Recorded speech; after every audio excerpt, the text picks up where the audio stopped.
Travailler avec des valeurs cibles et des scénarios. Lorsque nous travaillons sur Excel, nous commençons généralement par la saisie des données. Puis, nous créons des formules de calcul pour trouver des résultats.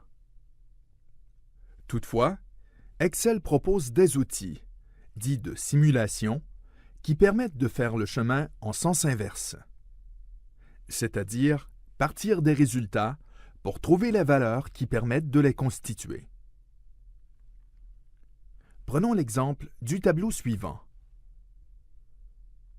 Nous voulons préparer le budget publicitaire par pays pour l'année suivante. La cellule « Total » contient la somme de tous les budgets. Ce montant dépasse le budget dont nous disposons. Pour cela, nous devons modifier les valeurs des cellules au-dessus pour l'ajuster. Afin d'éviter tout tâtonnement, nous faisons appel à la fonction « Valeur cible ». Commençons par activer l'onglet « Données ». Dans le groupe « Outils de données », nous cliquons sur le bouton « Analyse scénario ». Le menu déroulant du bouton s'ouvre.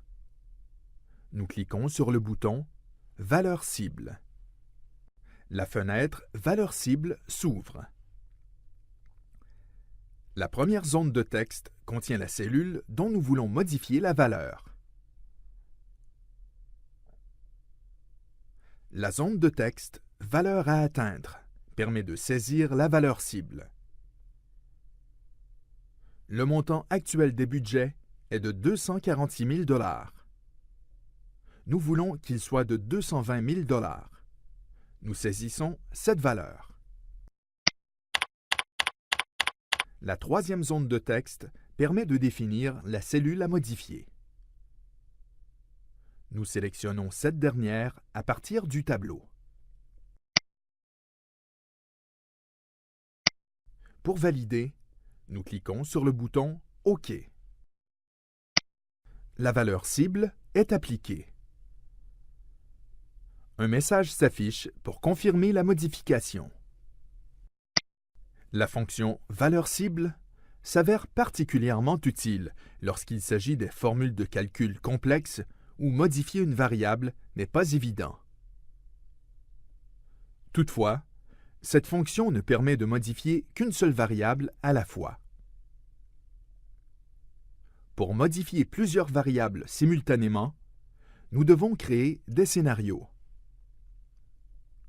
Reprenons notre tableau des budgets. Nous voulons créer deux scénarios possibles des budgets publicitaires. Pour ce faire, nous commençons par nommer les cellules contenant les valeurs à manipuler.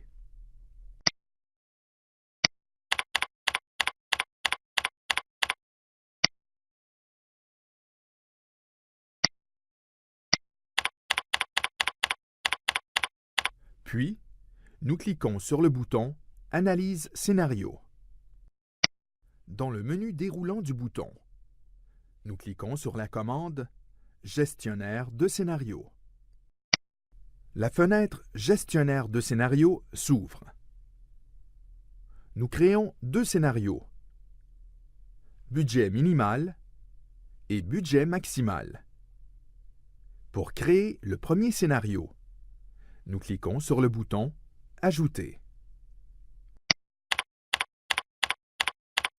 Puis, nous sélectionnons les cellules contenant les variables du scénario.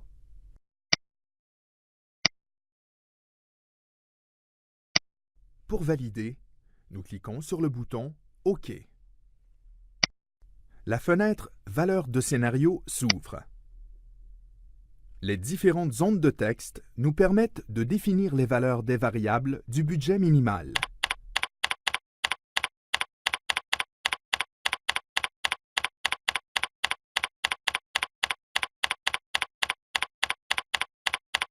Nous cliquons sur le bouton « OK » pour valider. De la même manière, nous créons un scénario pour le budget maximal.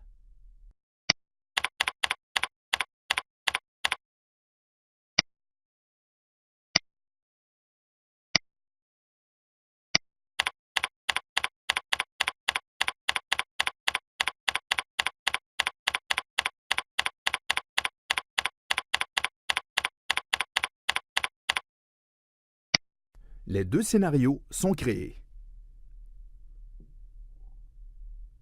Pour afficher un scénario, nous le sélectionnons. Puis, nous cliquons sur le bouton « Afficher ». Pour afficher les deux scénarios simultanément, nous cliquons sur le bouton « Synthèse ». Deux types de rapports sont possibles. Pour afficher le scénario dans un tableau normal, nous sélectionnons l'option « Synthèse de scénario ». La deuxième option permet d'afficher le scénario sous forme d'un tableau croisé dynamique. Nous gardons la première option activée et nous cliquons sur le bouton « OK ». Aussitôt, Excel insère une nouvelle feuille « Synthèse de scénario » qui contient le rapport. Nous y trouvons les valeurs actuelles des budgets, les valeurs du budget minimal et les valeurs du budget maximal. Il est possible de revenir au scénario à tout moment pour modifier une ou plusieurs valeurs.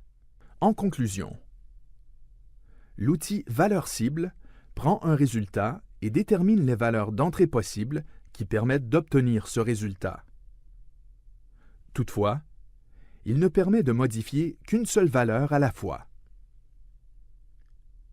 Pour modifier plusieurs variables, vous devez utiliser les scénarios.